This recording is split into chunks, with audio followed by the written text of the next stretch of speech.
Ya, bueno, primero muy buenas tardes a cada uno por estar acá. En nombre del Posto Documentos, les quiero agradecer por su participación en esta calurosa tarde de diciembre, un día después del acuerdo de anoche, el acuerdo por Chile. Hoy día también vamos a discutir de eso con la obra de Enrique. Estoy muy contento de estar acá con ustedes. Creo que esta es una oportunidad única que ha abierto el Posto, invitando artistas, a teóricos, curadores, historiadores del arte, a debatir sobre arte contemporáneo con perspectiva crítica, reflexiva, que es algo que muy necesario en este momento cultural, social y político que estamos viviendo. Y tenemos una oportunidad muy especial de conversar con Enrique Ramírez, que es un artista muy querido por nuestra escena local. Es un artista chileno, me imagino que todos estamos menos familiarizados, pero de todas maneras voy a hacer una muy buena presentación de su obra.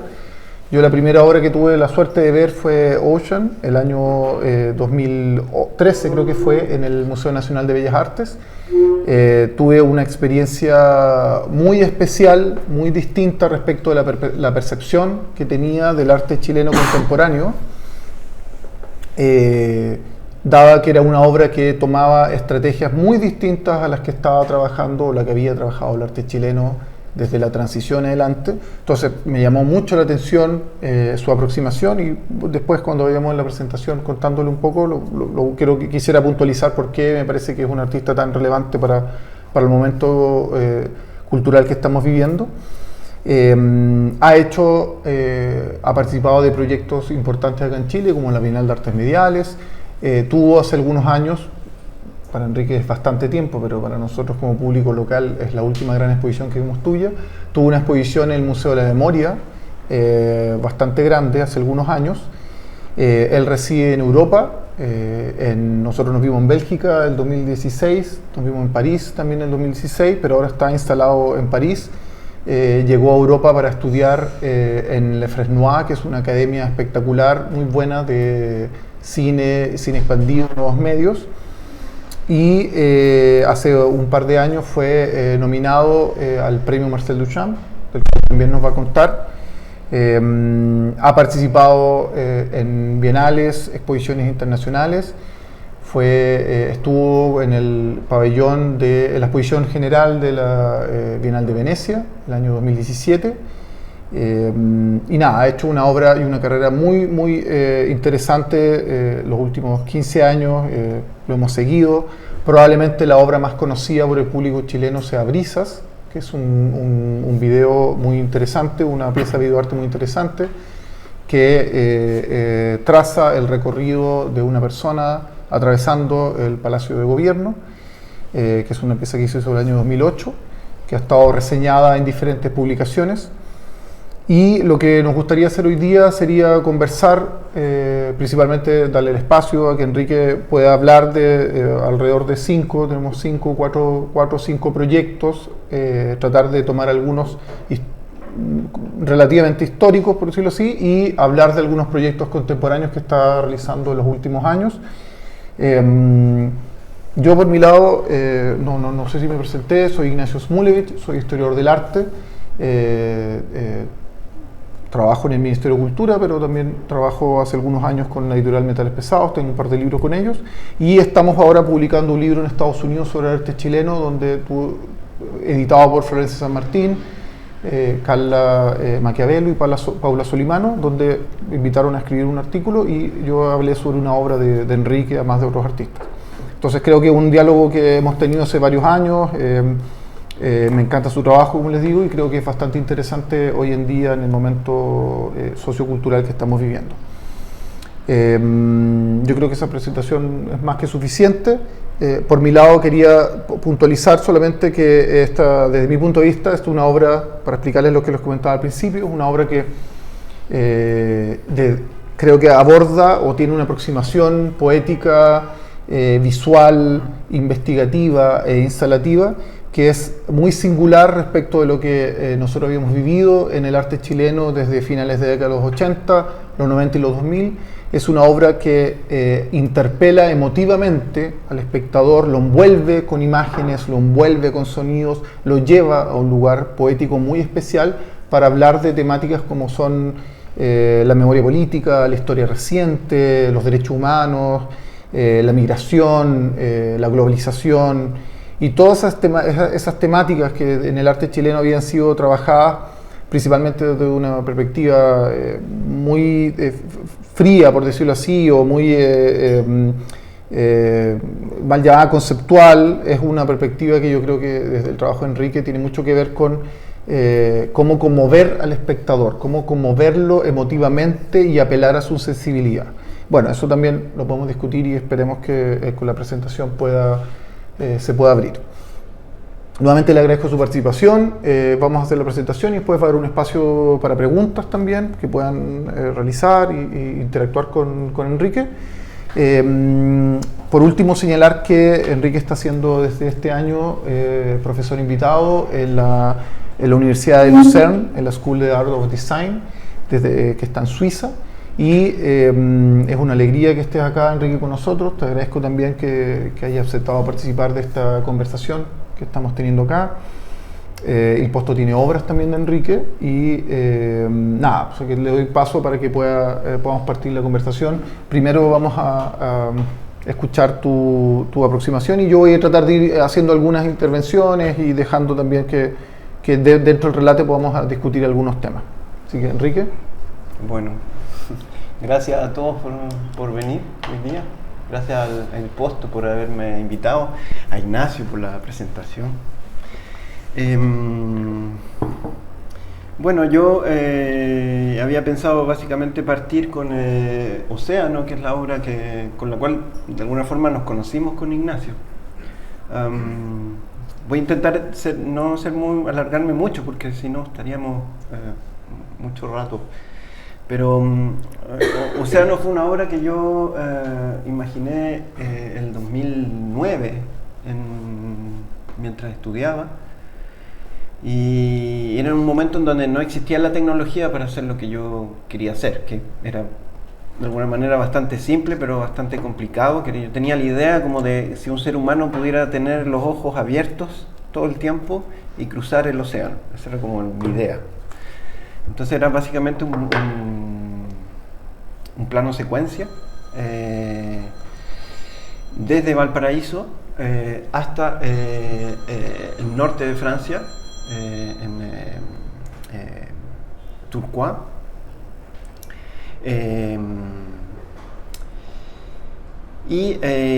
Lo que yo quería era básicamente instalar una cámara en un barco que transporta, en este caso un barco de armadores rusos con tripulación ucraniana que transportaba fruta chilena desde Valparaíso, digamos, hasta el norte de Francia.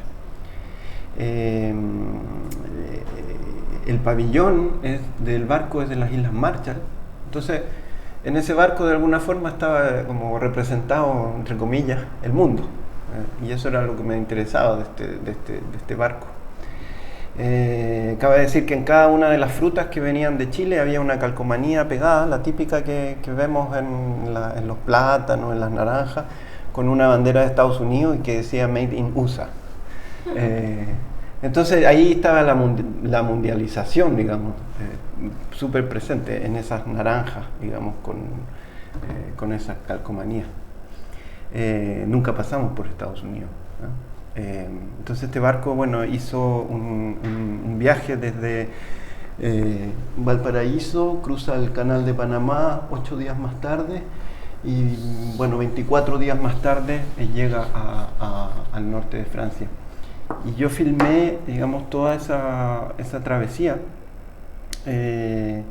Voy a mostrar un poco las imágenes, voy a bajar aquí el volumen. Este es un resumen porque tendríamos que estar 24 días y un par de horas para poder mostrarles todo. Yo hice una película que tiene la duración exacta del film, desde que el barco parte hasta que el barco llega. Se filmó día y noche sin parar. respetando exactamente la temporalidad del viaje. Pero este viaje tiene un problema para mí, que se transformaba en algo muy estético, digamos, muy plástico. Era como ver un cuadro y donde simplemente iba cambiando el paisaje, porque pasamos del verano al invierno. Cambiamos 8 veces de horario, pero para mí era importante, que yo vengo del mundo del cine y del documental, era importante que estas imágenes tuvieran un contexto, el contexto del cual yo les estoy hablando, digamos, que era un contexto político, social, económico.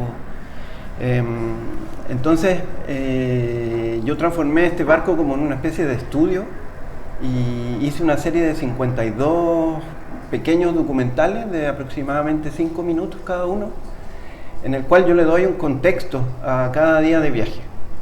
Entonces me puse como tarea explicar cada día de viaje de este barco, desde un contexto político, social, económico, o incluso básicamente de observación solamente. Habían días en que no había nada más que hacer, digamos, dentro de este barco. Este barco tiene una tripulación de 20 personas, 18 ucranianos y 2 rusos, que hoy día yo creo que sería imposible. Pero en realidad es un barco hecho para 42 personas, o sea, ellos hacían el trabajo de 2 personas, digamos, el equivalente. Tienen un horario marino que es de 4x4, 4 horas duermen, 4 horas trabajan, día y noche, da lo mismo. Entonces yo intenté, digamos, acomodarme a ese ritmo, lo cual es bastante difícil, bastante duro. Intenté también comunicarme, porque no todos hablaban inglés, español o francés o lo que sea, y yo no hablo ruso, digamos, ni ucraniano. Entonces era bastante difícil la comunicación también, y mucho de esa comunicación pasó finalmente por el silencio, digamos, por el hecho de acostumbrarse a estar ahí juntos, y que finalmente ellos entendieron por qué yo me había subido a ese barco, que no era para, digamos, espiarlos a ellos, o no venía como por un encargo de la empresa para ver, porque por ejemplo tenía mucho cuidado cuidaba mucho la velocidad del barco, que yo no filmara la velocidad del barco, porque bueno, tienen como límites y etcétera, etcétera, etcétera. Hay datos importantes y datos que yo aprendí sin saber. Por ejemplo, que en el canal de Panamá el barco cambia el petróleo, cosa que yo no tenía absolutamente ni una idea. Antes de atravesar el canal de Panamá, este barco llega en la mañana a Balboa, al puerto de Balboa, que está antes del canal de Panamá del lado del Pacífico. Llega un gran buque al lado que se pone al lado de él y que le chupa todo el diésel y luego le pone otro diésel. ¿Y por qué es así? Porque en la ley, digamos, que existe en el lado del Pacífico, en el lado sur, permite que los barcos ocupen un diésel mucho más contaminante que el diésel que ocupan en el Atlántico o que van hacia Europa, digamos. Entonces, bueno, el diésel más contaminante, más malo, es más barato. Entonces ahí lo cambian, ponen uno más caro y luego cruzan. Y luego pasan con diésel. Cosa que a mí me decía, bueno, y todos estos pescados que comemos en el Pacífico están llenos de diésel malo y al otro lado no. Este proyecto se ha mostrado muchas veces de diferentes formas porque es muy grande, muy amplio. Les voy a mostrar solo unas fotos de la primera vez que se mostró, que fue en el Museo de Bellas Artes en Dunkerque, en el norte de Francia. Entonces utilizamos algo muy simple, que era un container en donde había una pantalla que mostraba día y noche el viaje de este barco, sin parar, digamos. Hay momentos en que el público se sentía como engañado, por decirlo así, porque la pantalla estaba negra. Pero yo les explicaba que bueno, que es la noche. Entonces me decían, ¿por qué es de noche si hoy día es de día y es como respeta la temporalidad? Y bueno, entonces ahí yo explicaba, decimos que cambiamos 8 veces de horario mientras viajamos. Entonces, claro, los horarios se van cruzando y el tiempo se va cruzando. Entonces, claro, hay días en que la gente iba a ver la exposición y no veía nada. Escuchaba solo el sonido del film. Y al interior del museo habían 24 pantallas, que era lo que yo les contaba, que era una pantalla por cada día de viaje, en donde estaban esta serie de documentales que le dan un contexto a este viaje, a este plano, a este gran plano secuencia, que sin esto sería un plano, digamos, muy pictórico, muy vacío, no tendría contenido, según desde mi punto de vista, digamos. Ahora hay algo que yo nunca pensé y que les voy a dejar uno ahí más o menos para que se vea. El día 20 hay algo que yo no pensé, que es que el público cuando veía esta imagen y entendía que lo que estaba viendo no era una imagen de 5 minutos y que lo que estaba viendo no lo va a volver a ver seguramente, la imagen tenía otro valor, o tiene otro valor. Este es el día número 20, ya estábamos como llegando a la bahía de Biscay, ya casi entrando al canal de la Mancha. Quiere decir que yo partí el verano y llegué el invierno.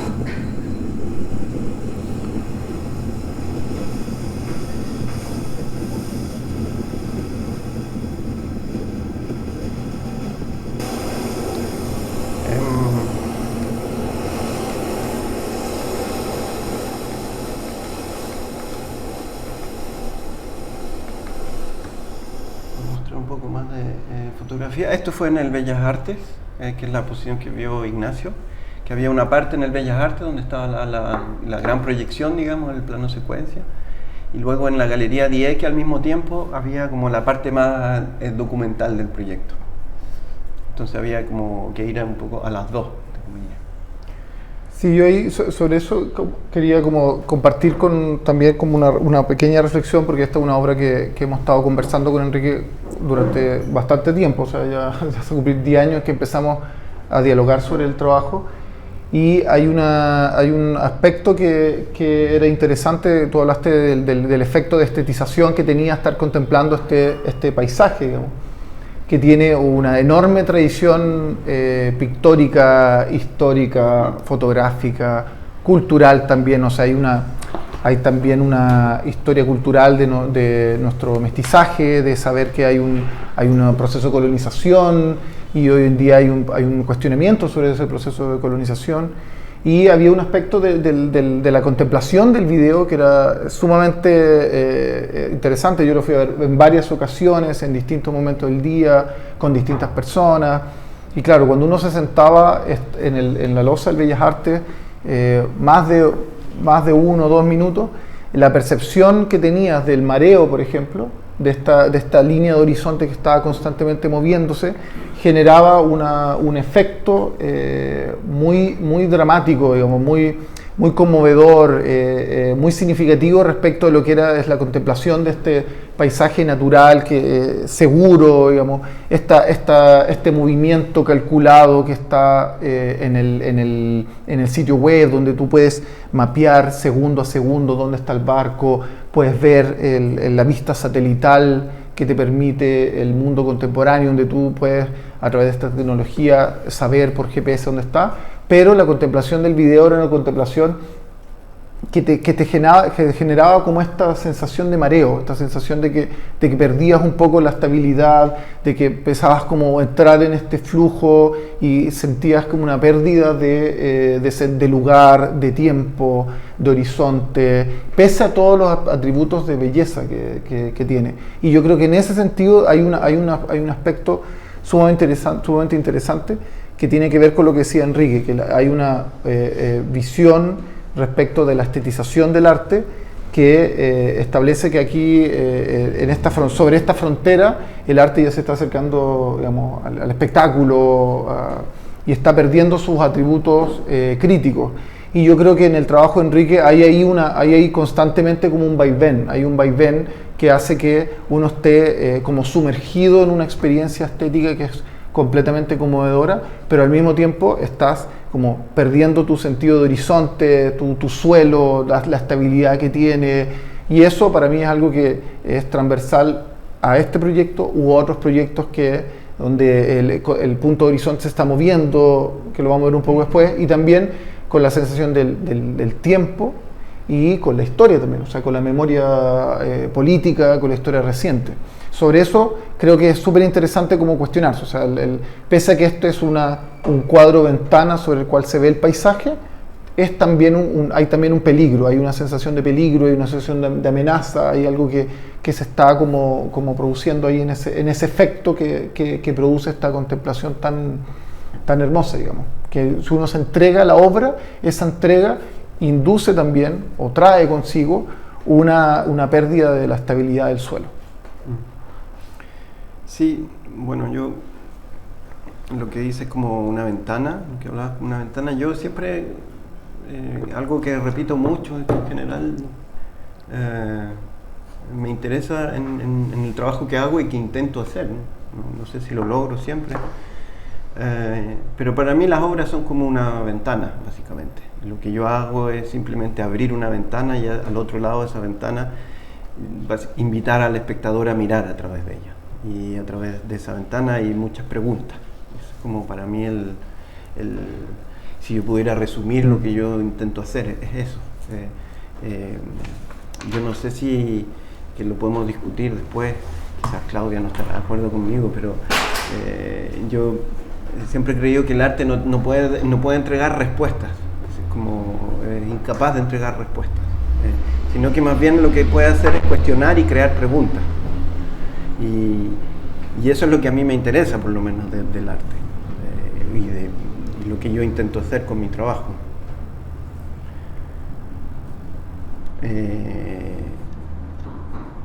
Creo que teníamos que hablar de el faro, ¿no? Sí. ¿El faro? Sí, si quieres, sí. ¿O Tengo... Aquí está... Podemos... perdona, que esto está muy chico. Premio Marcel Duchamp, que está aquí mismo. Dale. ¿Sí te parece?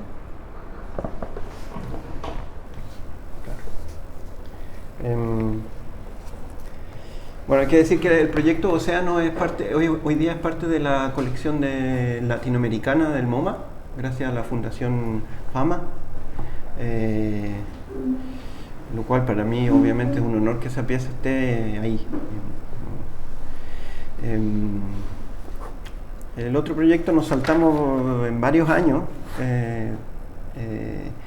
se llama, es del 2020, se llama Incerteza, pero son varias obras que yo hice, digamos, que fue para la nominación del premio Marcel Duchamp en Francia. Y que fue un año bastante especial, como todos sabemos, fue el 2020. Fue una exposición que la verdad es que estuvo más bien cerrada que abierta. Muy poca gente vio esa exposición. Tuvo solo 3 semanas abierta, lo cual, e incluso también obviamente con un público muy reducido. Entonces para mí fue una gran tristeza, digamos, haber hecho una exposición con mucho esfuerzo en el Pompidou y que muy poca gente la pudiera ver. Yo imaginé esta exposición, la llamé Incerteza justamente porque era un nombre fácil, porque vivíamos en ese momento como de incerteza. Y imaginé una exposición en donde hubieran muchos triángulos, básicamente. ¿Por qué muchos triángulos? Porque el triángulo como concepto siempre me ha interesado, porque mi padre es un constructor de velas, o sea, hace triángulos básicamente, con diferentes formas, pero son triángulos. Y para mí en el triángulo hay como un concepto que es muy simple, que es el artista, la obra y el espectador. Cuando esos tres puntos se juntan, hay algo que pasa. Si esos tres puntos no se juntan, quizás no pasa nada. Podemos entrar y salir del espacio y irnos de nuevo vacíos sin haber tenido necesidad de haber estado ahí. Entonces yo imaginé esta exposición un poco como, no con un recorrido obligado, digamos, del espectador. El espectador podía entrar por arriba o por abajo. Y lo primero que él veía era la obra número 7, que es esta frase que dice: el futuro no deja de repetirse, inseparable del pasado. Estaba como esta idea de repetición, algo que se repite siempre, que es como podríamos pensar como en la historia, pero es lo único que se ve digamos, cuando el espectador entra. Luego, bajo esta luz hay una proyección muy pequeña de una mujer que amamanta a su hijo. Les voy a mostrar un video, y que es muy pictórica, volviendo un poco a la pintura. Y que también es un loop, digamos, se repite en una imagen muy muy corta.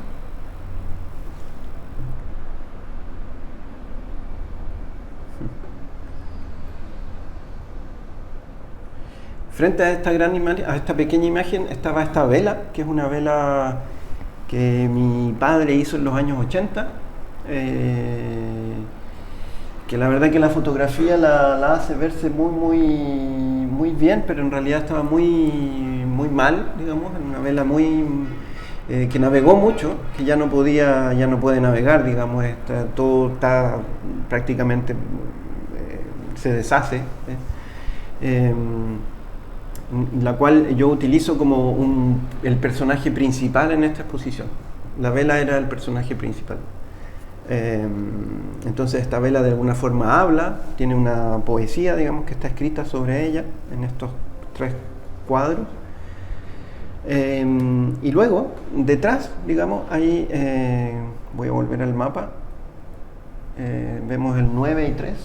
Este es el muro que se ve. Hay una proyección en donde, a ver si les puedo mostrar, en donde vemos este film que se llama Un hombre sin imagen, en donde vemos nuevamente la vela como personaje principal. No sé si les puedo mostrar el film completo, pero voy a intentar resumir. Quizás mostrarles.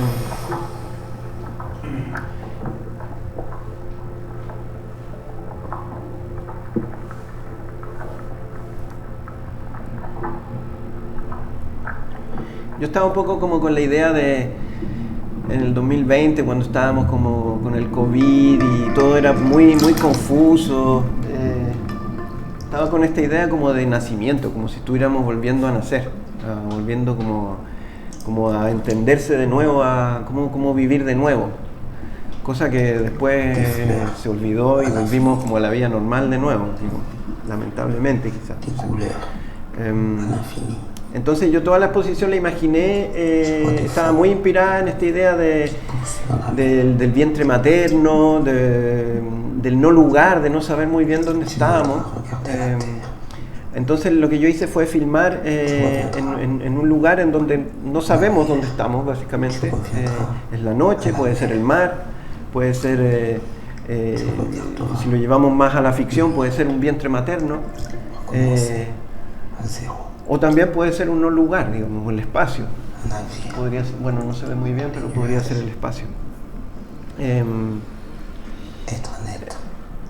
Y está este personaje que se llama el hombre sin imagen, que además de la vela está este personaje que no lo vemos hasta el final, digamos, y que es un inmigrante que no sabe nadar.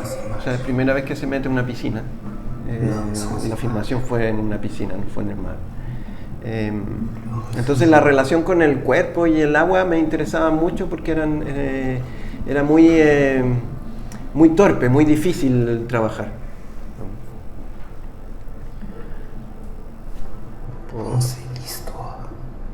Bueno, levantar un poco el film. Pero también este film para mí tenía un problema, que yo lo veo como una ventaja, pero al mismo tiempo un problema que es muy plástico, muy estético, y de nuevo volvemos como a lo pictural. Pero había algo ahí en eso que me molestaba un poco a mí. Entonces decidí mostrar este film con una imagen que molestaba siempre a la proyección. ¿Qué quiero decir con eso? Quiero decir que este film, cuando está proyectado, al lado tiene dos pantallas pequeñas en blanco y negro que no están encendidas todo el tiempo, pero que se encienden cada cierto tiempo y que meten ruido y que molestan al espectador y que lo interpelan de alguna forma y que lo obligan como a dejar de mirar esto y mirar al otro lado. Que lo hacen como de alguna forma volver a la realidad, según yo. Les voy a mostrar esas imágenes.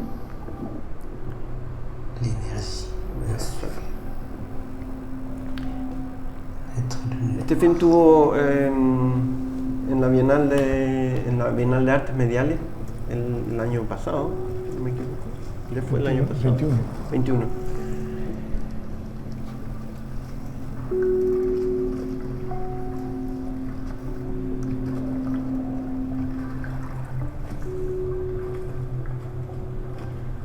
Un poco.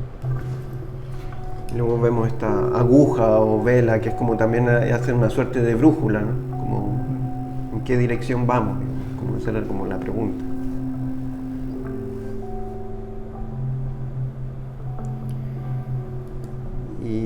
Perdón.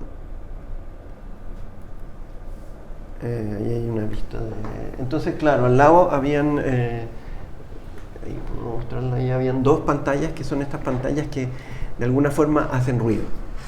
¿Y qué es lo que hacen? Simplemente son mujeres tocando en un muro aquí que es muy conocido por todos nosotros, al lado de la Telefónica.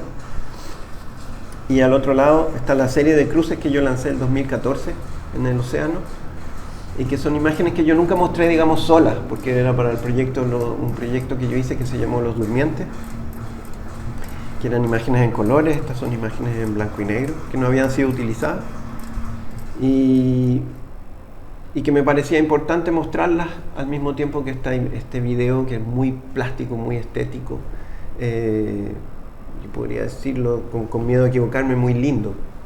Y esa belleza, de alguna forma, yo necesitaba como que fuera interrumpida a ratos.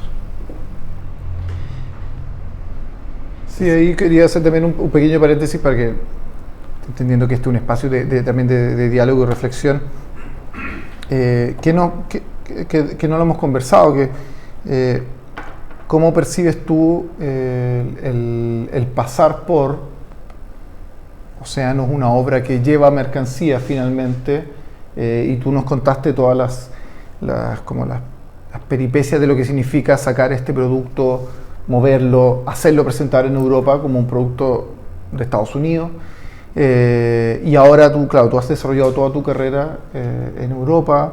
Después también vamos a comentar algunos proyectos actuales que estás desarrollando, pero quería saber cómo has vivido el hecho de estar haciendo una obra como artista latinoamericano instalado en Europa, y este momento de reconocimiento que significa la nominación al premio Marcel Duchamp, siendo que es una obra que también genera todas estas preguntas,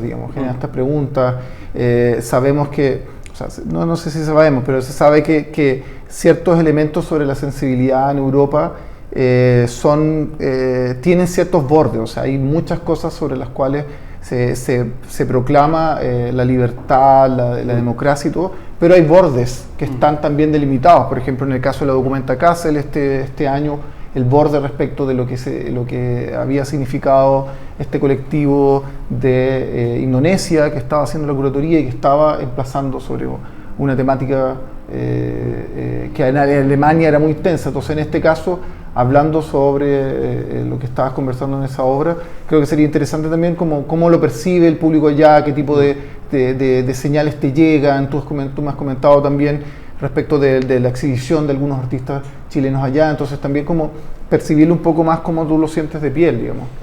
Sí, bueno, La nominación al premio Marcel Duchamp yo la viví de una forma bastante fría porque era un momento bastante extraño, entonces yo lo vi un poco como, obviamente una nominación es siempre bueno para un artista en general, entonces uno lo toma como un golpe de energía, digamos. Pero también yo lo viví como básicamente la continuación de mi trabajo que yo he hecho siempre en el internacional, más que nada. Intentando siempre como guardar mi lado chileno y latinoamericano, que es desde ahí donde yo aprendí a mirar, desde ahí de donde yo vengo. Entonces tampoco me puedo considerar como un artista europeo o francés. Es verdad que a Francia yo creo particularmente le cuesta mucho hablar de su historia, de su memoria, como tiene hay como una especie de tabú ahí, como que se deja siempre de lado, está ahí como siempre ahí molestando, cosa de mirar las imágenes de cuando ganó Marruecos y lo que pasó en París. Estoy hablando del fútbol. Entonces es ahí donde yo creo que en la poesía y la belleza, el hecho de como de llamar al público a través de la belleza es finalmente una forma como de hablar de temas que en Francia son bastante tabú. Entonces podríamos decir que el mensaje pasa un poco como por al lado, y que es algo que a mí siempre me ha interesado también, como pasar un poco por los bordes, no ir directo por el camino derecho, sino que buscar en el camino un poco el placer, el no llegar a la meta, digamos. No sé si respondí tu pregunta. Después podemos, si alguien tiene más dudas y quiere como profundizar en eso, pues...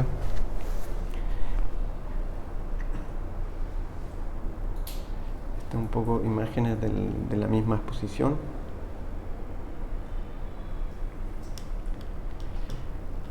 Esta es una obra que yo coloco en casi todas las exposiciones, que es simplemente una bandera muy pequeña que se llama En búsqueda del viento perdido, que es como una referencia a Proust, pero también a muchos textos y obras de Ruiz. Entonces es una pequeña veleta que siempre está un poco escondida y que yo la dejo siempre instalada mirando hacia el sur, apuntando al sur, y siempre se mueve, digamos, sea por el aire acondicionado o por energías externas a mí, digamos. Eso es la serie, digamos, del premio Marcel Duchamp, Incerteza.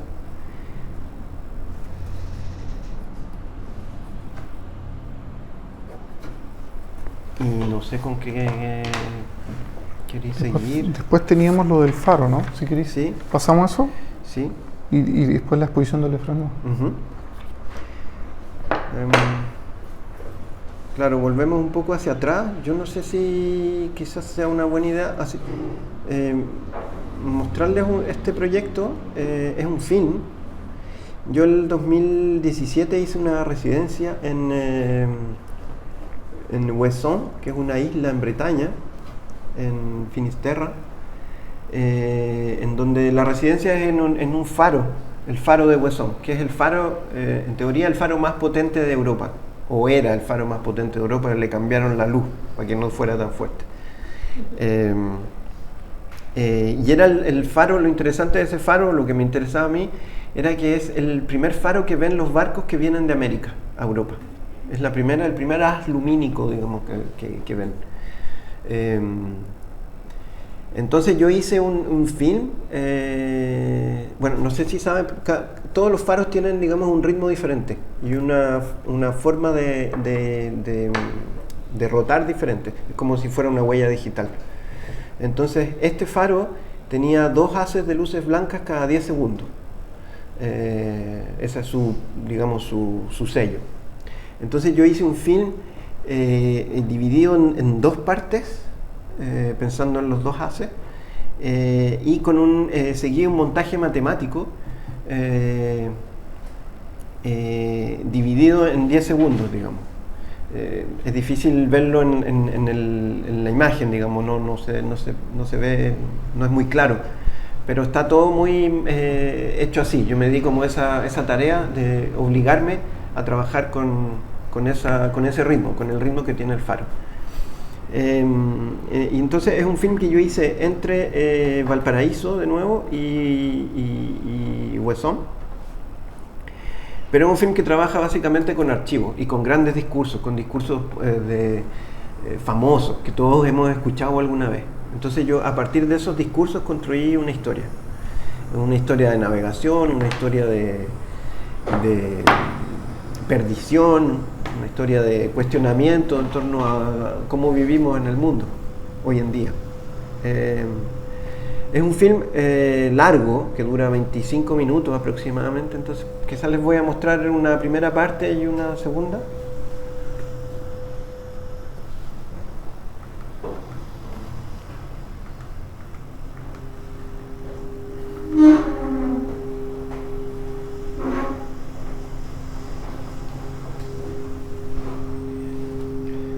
No sé si se va a ver muy bien.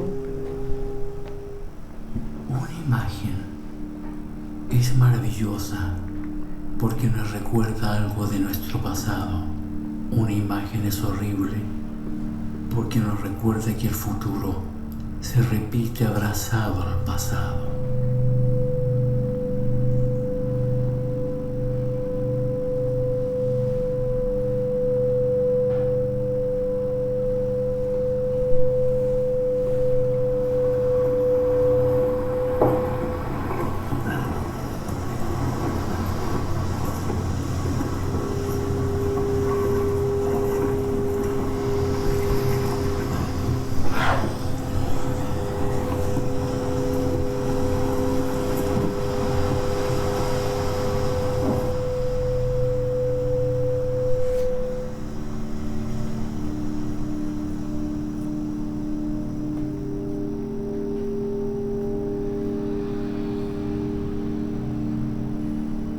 Amarrarse al mundo es como encontrarse con el tiempo.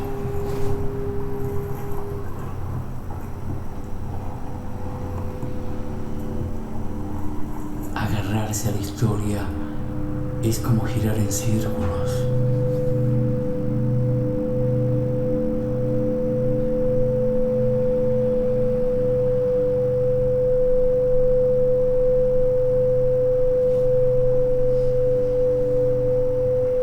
El territorio. ¿Qué es un territorio?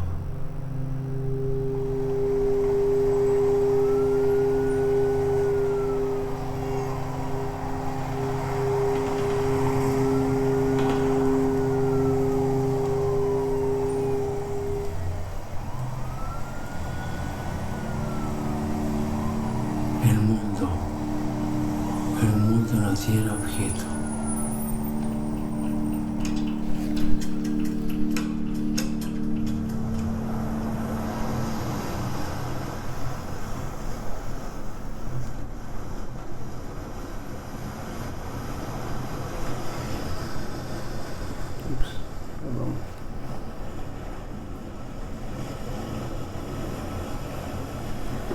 Voy a avanzar un poco.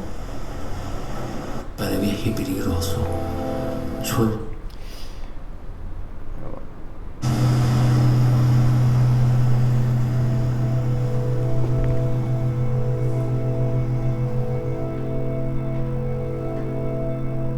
En un rumbo de 290 grados, lo primero que se ve si viajamos desde América es el faro de Kresh. Así, cuando nos acercamos al viejo continente, podemos ver cada 10 segundos una luz que anuncia la llegada. Los ojos de la tierra de Europa, una estrella hecha por el hombre que cada 10 segundos lanza dos haces de luz que indican el camino a viajeros que muchas veces vienen del Nuevo Mundo a Finisterra, es decir, del otro fin del mundo. Esas luces indican la Tierra, los puntos de referencia del mundo europeo, la llegada, el fin de otros. El ser humano es un faro, lleva consigo sus propias luces, su pasado, su futuro.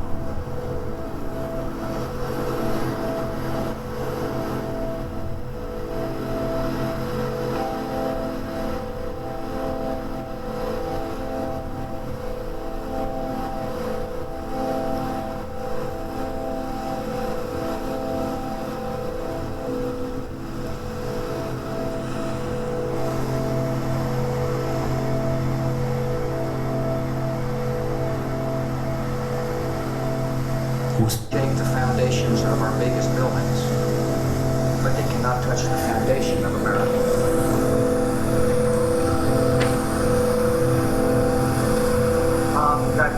The sun is in the middle, and the solar system, and then the planets go around like this in an elliptical course, and depending on the interaction of all the planets, it's either elongated or more round.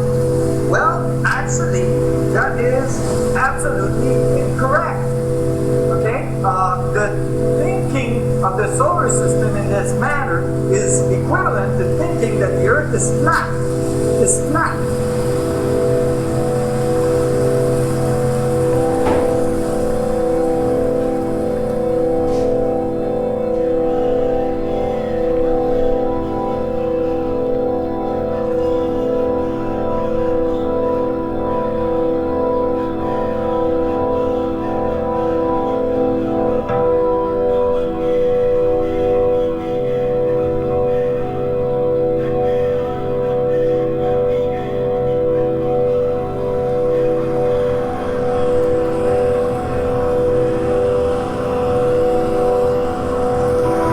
say this to the television audience. I made my mistakes, but in all of my years of public life, I have never profited from public service. I have earned every cent. And in all of my years of public life, I have never obstructed justice. And I think, too, that I could say,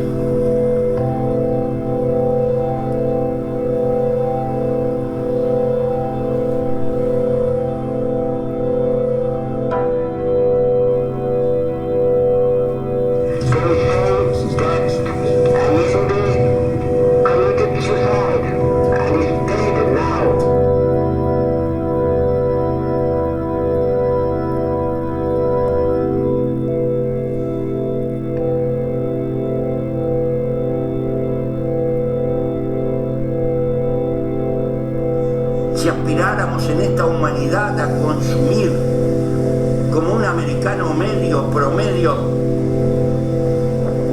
son imprescindibles 3 planetas para poder vivir. This world has room for everyone, and the good earth is rich, and can provide for everyone. The way of life can be free and beautiful, but we have lost the way. Greed has poisoned men's souls, has barricaded the world with hate, has goose-stepped us into misery and bloodshed.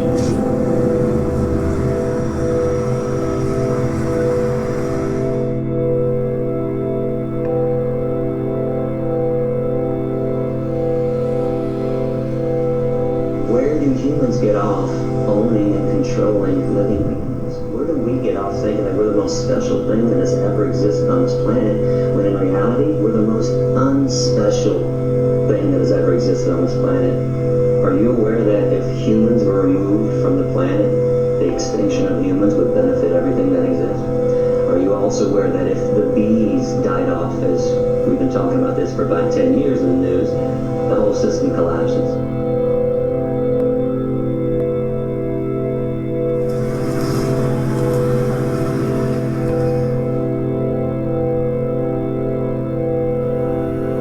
But what we have said in that communique is not nearly as important as what we will do in the years ahead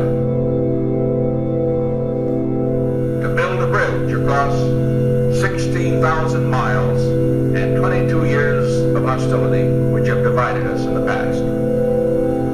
And what we have said today is that we shall build that bridge. It's what we will do in the years ahead.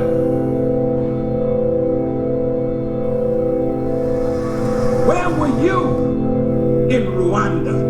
Where are you in the Congo? Why did you go to Darfur? Because oil is there. No, you don't want to save the Libyan people. That's your noble motive to hide your wicked agenda. Now I want to warn you in the name of Allah.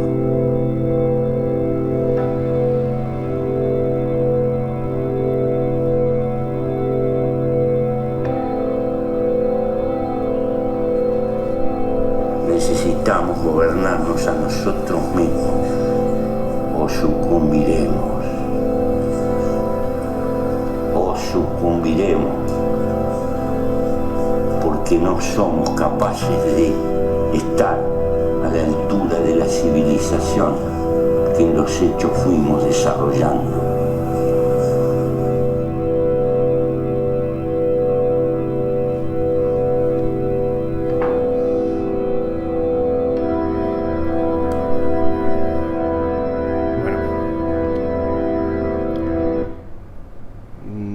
Blanco y giratorio fue parte de una exposición que se llamó Mundial, que justamente habla un poco de esta idea de como si este faro, si tuviera como oídos, si pudiera escuchar todo lo que pasa, o como si pudiera recopilar todo lo que pasaba como en diferentes momentos, ¿no? Fuera como una especie de arca de Noé que agarra pedazos de la historia y las remezcla, ¿no?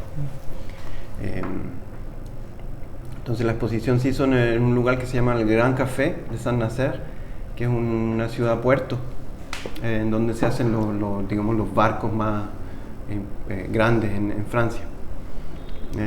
Entonces este proyecto me interesaba mostrarlo ahí, porque de ahí salen los grandes barcos franceses que salen al mundo, ¿no? Ese es el film.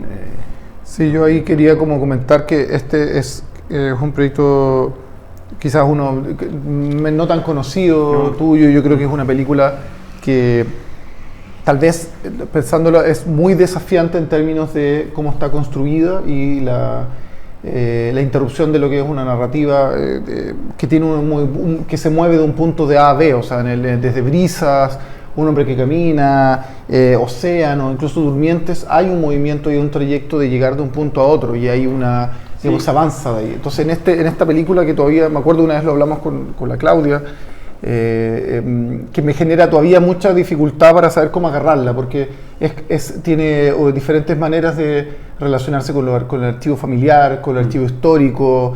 Tiene tomas que son a veces como envolventes, después te sacan los giros de 90 grados que hace la cámara aérea.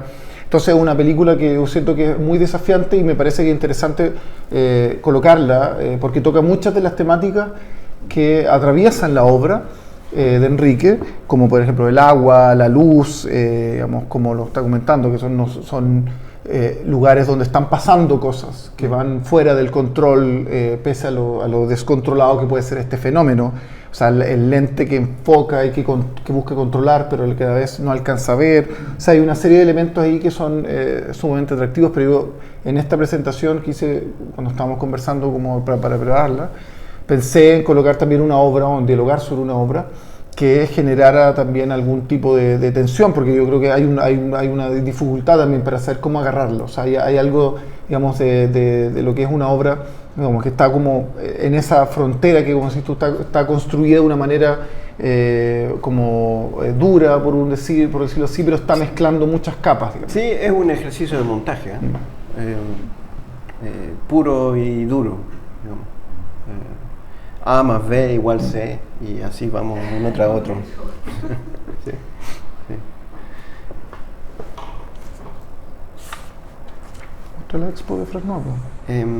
Claro, tenemos la... ¿Cómo que era? Les puedo mostrar como el último video, que en realidad no es un video, es simplemente un registro, así que lo voy a dejar como andando. Es como de la última exposición que yo hice, que fue este año, fue en Le Fresnoy, en la cual yo fui. Es una colaboración entre, digamos, dos instituciones, Le Fresnoy y la Fundación Pinault, o hoy en día la colección Pinault, con la cual hicimos un proyecto que fue bien especial para mí, porque yo trabajé con dos curadoras, con Pascal Pronier de Le Fresnoy y con Caroline Bourgeois de la colección Pinault.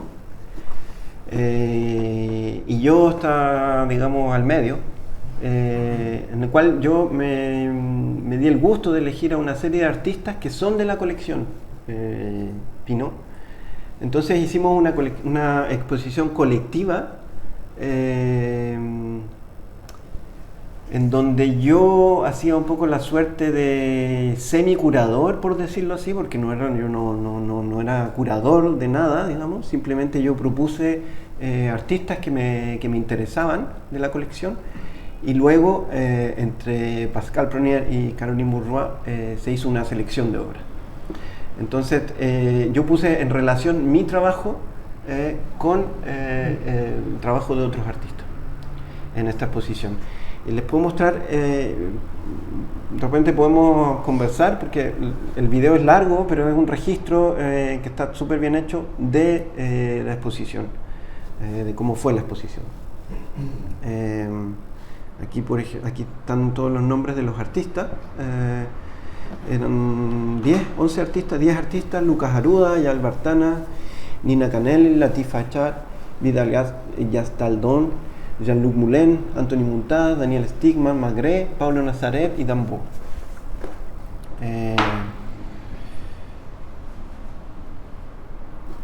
Les voy a mostrar un poco el registro, lo voy a dejar como andando y podemos discutir. Voy a avanzar esto.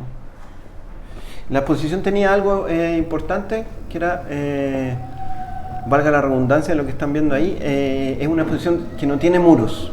Los únicos muros que se ven ahí son esos, porque es la entrada de la exposición, pero es una exposición que no tiene muros prácticamente.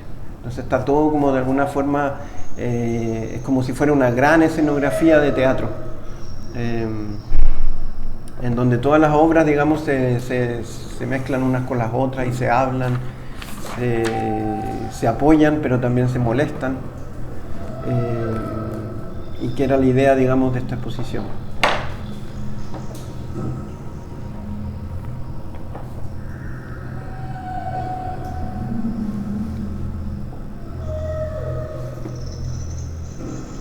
El sonido también era súper importante.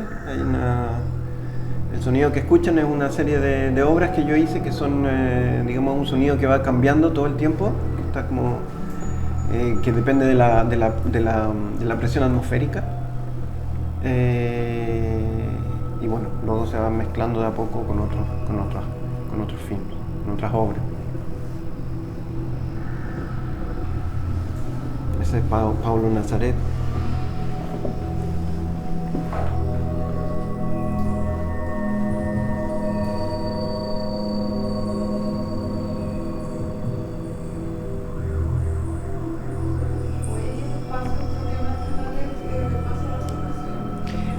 Este espacio es el espacio de Le Fresnoy.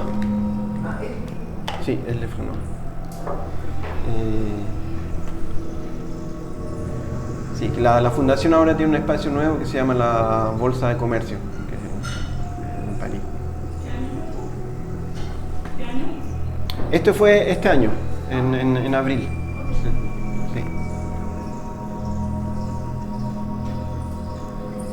Pero claro, este es un proyecto bien especial, porque yo de alguna forma soy como el artista invitado que invitó a otros artistas, pero que fueron curados por otros curadores. Entonces como es un engendro.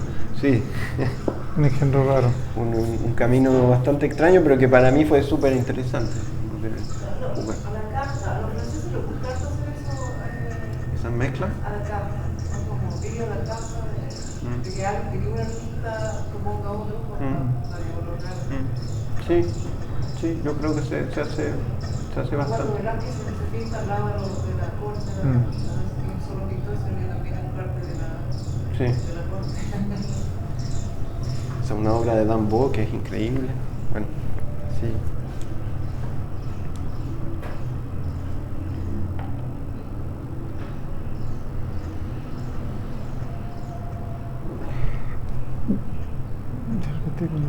Ahora que lo terminamos, te ocurre hacer algunas preguntas. Te voy haciendo preguntas mientras estamos. Sí, claro. Sí, mientras vemos el video, yo creo que también hay un par de preguntas que antes de darle la palabra para que puedan interactuar, quería yo hacer una pregunta porque quedan días para partir el 23 y estamos a puertas de entrar en lo que va a ser el periodo de conmemoración, reflexión, llamémoslo como se quiera, sobre los 50 años del golpe. Hay muchísimo de eso en el trabajo de Enrique. Por supuesto, en esta presentación seleccionamos algunas obras, pero hay muchísimas más. Brisa es probablemente la primera, la más emblemática, que aborda literalmente y directamente la memoria de la historia reciente. Pero entiendo que también estás trabajando ahora en una obra nueva que cierra esa trilogía. Hay un proyecto que hiciste también, que nos contaste en el sudeste asiático. Yo en realidad, quizás antes de entrar sobre diferentes temáticas, te quería preguntar cómo ves tú la sensibilidad de cómo se avecina estos 50 años, pensando en lo que en las reflexiones que plantea, en una vez que tú has realizado todas estas obras que han abordado de manera muy frontal la memoria de la historia política, ya sea con obras instalativas, con video, con residencias, con investigación. ¿Cómo tú lo estás viviendo este proceso y qué reflexiones estás teniendo, digamos, en el ingreso de este año? Bueno, habría que partir diciendo que, según lo que yo entiendo, es como la palabra clave de este 2023, o lo que ha propuesto, digamos, el gobierno, no sé cómo decirlo, es como la idea de hospitalidad. Un poco arrancándose de la idea más oscura, digamos, del golpe, o de todo el proceso de la dictadura. Yo lo veo un poco como un extranjero, porque claro, he pasado, independiente de que vengo siempre, yo veo las noticias desde afuera, y la verdad es que las noticias se ven bastante diferentes a cómo se leen desde acá adentro. Yo contaba algo que me da risa ahora, que es como cuando uno ve el Bio Bio TV. No sé si se han fijado cuáles son los dos auspiciadores de Bio Bio TV. Es unas pastillas para dormir y un antidepresivo. Entonces, ya por ahí ya estamos como que ya partimos como con todo mal. Por lo menos yo parto mirando las noticias con dolor de estómago y no sabiendo si voy a poder dormir. Entonces, yo siento que hay algo importante, y que es lo que está pasando, por ejemplo, desde mi punto de vista con el tema de la nueva Constitución, que es como que hicimos todo un esfuerzo para hacer algo y después lo botamos a la basura. Así es como que ahí quedó y ahí va a quedar. Esa es como mi sensación. Espero que no. Y yo creo que de alguna forma tenemos como esa necesidad de olvidar, o de recordar las cosas de otra forma. Como para que no duela, como para que no moleste. Entonces, por eso vuelvo a la palabra como hospitalidad. Si pensamos en hospitalidad, es un concepto interesante, porque podríamos como pensar en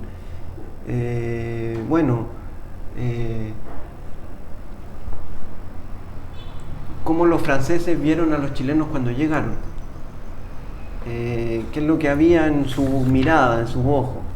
Podemos partir hablando de la película de Ruiz, que le cerraron las puertas en Chile porque hizo diálogo exiliado, digamos. Entonces yo creo que yo siento que, por ejemplo, el hecho de sacar, como de sacar todo lo que tenga que ver con memoria. Por ejemplo, la Plaza de la Dignidad o Plaza Italia, como se llame. Si a mí me preguntaran, yo no sacaría la escultura, porque yo creo que está bien que moleste. Y yo creo que la memoria y la historia tienen que de alguna forma molestar. Así como, y es lo que yo un poco intento hacer, por ejemplo, con mi trabajo. O sea, yo no tengo respuestas, digamos. Pero sí propongo abrir algunas ventanas donde y propongo preguntas. Como, entonces, en esas preguntas está como, bueno, ¿por qué? Perdón, esto se cortó. ¿Por qué estamos como tratando, por ejemplo, de descolonizar todo? ¿Es que eso no significa volver a colonizar de nuevo? ¿Y quién está colonizando de nuevo? ¿Cómo lo estamos haciendo? Entonces, yo tengo siempre miedo o soy muy cuidadoso en temas como, por ejemplo, de historia y de decolonización, porque siento que muchas veces caemos en el juego de volver a colonizar, así como, y ese volver a colonizar es que es mejor que el que existía o no. Ahí está la pregunta, digamos, y ahí yo no tengo una respuesta. Me fui por las ramas, pero creo que esa es mi respuesta. No, yo creo que, bueno, ahora también vamos a abrir para que podamos debatir entre todos. Yo creo que agradecer, por supuesto, la presentación, felicitar por tu trabajo, por supuesto. Creo que desde mi punto de vista es una obra que es muy emplazativa por lo que está viviendo el país, América Latina, el mundo entero respecto de esto. Incluso la pandemia abrió esta pregunta por lo global. O sea, por primera vez tenías un mapa que estaba siguiendo día a día y uno estaba obsesionado por el día a día constante de sube, baja, sube allá, baja acá. Entonces había como una paranoia globalizada con matices, por supuesto, con diferencia, pero que nos hizo entrar como en este paraguas. Y después hay una serie de particularidades que, como dices tú, el mundo estuvo en este paraguas, pero también volvió a las relaciones verticales entre norte y sur, entre lo que es colonial, lo que es descolonial, lo que significa estar en América Latina, lo que significa estar en el norte. Y yo creo que en ese sentido también es una obra que genera una serie de preguntas respecto de cómo lo que hablábamos recién, cómo la historia, digamos, o lo que se ilumina hacia el pasado no tiene un sentido lineal, no es como yo voy de A a B, no es como yo voy a un archivo, abro los archivos y encuentro toda la historia, que también hubo un momento en el arte chileno y el arte de América Latina, que era, digamos, pongamos el archivo completo, o sea, pongamos la información completa, como si lo que el espectador necesitara fuera una información. Hay una cantidad de información que se necesita, que el arte tiene que transparentar, el arte tiene que ir a los archivos, tomarlos, digitalizarlos, llevarlos y disponerlos ahí.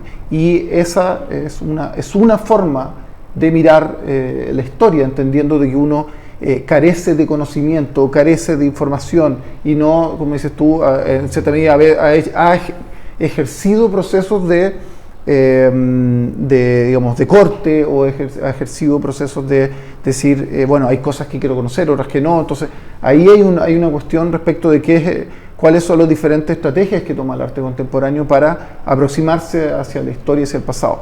Y en este caso yo creo que hay una serie de puestas y de apuestas, digamos, por pensar, por un lado, la historia local, por pensarnos en el mundo contemporáneo, pero a la vez estar haciendo estas tensiones entre que avanzamos hacia el pasado, pero siempre estamos tocando o sea, siempre nos estamos ahogando, por decirlo así, con la imagen de este hombre, siempre nos estamos hundiendo, hay algo que está flotando, pero lo veo a la distancia, como las cruces, pero está como en una inestabilidad. Incluso esta mercancía que está viajando desde el tercer mundo que nosotros plantamos acá, que es un producto 100% local, cómo eso llega transformado, cómo eso llega, ese bien llega cambiado y qué experiencia se está viviendo. Yo creo que en eso el arte contemporáneo abre un momento de ambigüedad, de incerteza, de no saber necesariamente con claridad cuál es el momento del día y de la noche, por ejemplo, en el video. Entonces yo creo que hay una serie de cosas ahí que nos hacen pensar que el arte no está en el momento de la develación, que era un momento también como mostrar lo que había sucedido, digamos, mostrar lo que había pasado respecto a los 50 años. Entonces yo creo que aquí hay una reflexión, digamos, cómo es que tú hablaste con la figura de lo teatral, qué es lo que se pone en escena, digamos, qué es lo que se ilumina, cómo se ilumina, cuándo se dejan iluminar las cosas, digamos. Entonces yo creo que ahí hay una serie de preguntas. Por supuesto los dejo invitados para que sigan conociendo el trabajo de Enrique. Espero que el 23, 24, 25, el momento que sea, podamos tener una nueva exposición grande donde podamos ver una serie de obras tuyas. Creo que es cordial también que le demos un aplauso en este minuto por su presentación.